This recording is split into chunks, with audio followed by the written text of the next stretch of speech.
Oke, kita mulai ya. Hari ini kita bakal bedah sesuatu yang penting banget, yaitu aturan main baru yang bisa dibilang bakal mengubah wajah pendidikan di Indonesia. Namanya Permendikdasmen nomor 1 tahun 2026. Nah, peraturan ini intinya mendefinisikan ulang gimana sih proses belajar mengajar di sekolah itu seharusnya berjalan. Dan ini udah mulai berlaku loh. Yuk kita selami bareng-bareng. Tapi sebelum kita bongkar isi peraturannya, coba deh kita berhenti sejenak dan berandai-andai. Kalau Anda bisa merancang sebuah pengalaman belajar yang paling ideal buat setiap anak di Indonesia, kira-kira pengalaman seperti apa sih itu? Nah, pertanyaan besar inilah yang coba dijawab oleh peraturan baru ini. Jantung dari semua perubahan ini ada di satu konsep kunci, standar proses. Gampangnya gini, menurut pasal 1, ini tuh semacam kriteria minimum atau resep dasar tentang bagaimana pembelajaran harusnya terjadi. Tujuannya cuma satu, memastikan setiap murid kita bisa mencapai standar kompetensi lulusan nasional. Jadi, anggap aja ini fondasi buat semua kegiatan belajar di sekolah. Nah, dalam beberapa menit ke depan, ini dia peta jalan kita. Pertama, kita lihat dulu kenapa sih aturan mainnya harus baru. Terus, kita akan dalami 3 prinsip utama yang jadi landasan pembelajaran modern. Setelah itu, kita masuk ke bagian praktisnya. 3 langkah utama, mulai dari merancang pelajarannya, gimana pengalaman belajarnya di kelas, sampai ke siklus umpan baliknya. Siap? Oke, pertanyaan pertama, kenapa kita butuh aturan main baru? Ini bukan sekedar update kecil-kecilan ya, peraturan ini menggantikan total peraturan sebelumnya dari tahun 2022.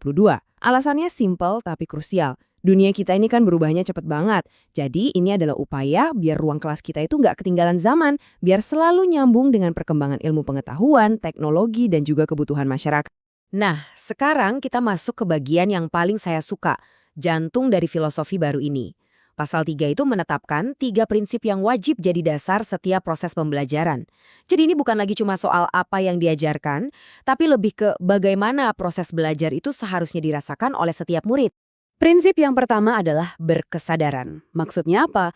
Artinya proses belajar itu harus bisa bantu murid buat benar-benar sadar dan paham kenapa ya saya belajar ini, tujuannya apa. Kalau murid udah ngerti tujuannya, mereka pasti bakal lebih termotivasi, lebih aktif, dan ujung-ujungnya bisa ngatur cara belajar mereka sendiri. Ini soal menciptakan pelajar yang mandiri. Kedua, bermakna. Kita semua tahu kan kalau pembelajaran yang hebat itu nggak berhenti di gerbang sekolah. Prinsip ini menekankan banget kalau apa yang dipelajari di kelas harus bisa nyambung dan dipakai di kehidupan nyata. Jadi ini tentang menghubungkan teori di buku dengan masalah-masalah atau situasi yang relevan buat murid. Dan yang terakhir, tapi ini sama sekali nggak kalah penting adalah menggembirakan. Belajar itu harusnya bukan jadi beban. Peraturan ini secara jelas bilang kalau proses pembelajaran itu harus positif, harus menantang, tapi dengan cara yang seru, menyenangkan, dan pastinya memotivasi. Karena kita tahu emosi yang positif itu bahan bakar terbaik buat belajar. Jadi kalau kita gabungkan ketiganya, coba bayangin deh, ada seorang murid yang sadar banget sama tujuannya, dia bisa lihat gimana pelajarannya itu relevan dengan dunianya, dan dia ngejalanin itu semua dengan rasa senang. Wow, itulah visi besar di balik ketiga prinsip ini. Oke, filosofinya kita udah dapat. Sekarang, gimana cara menerapkannya?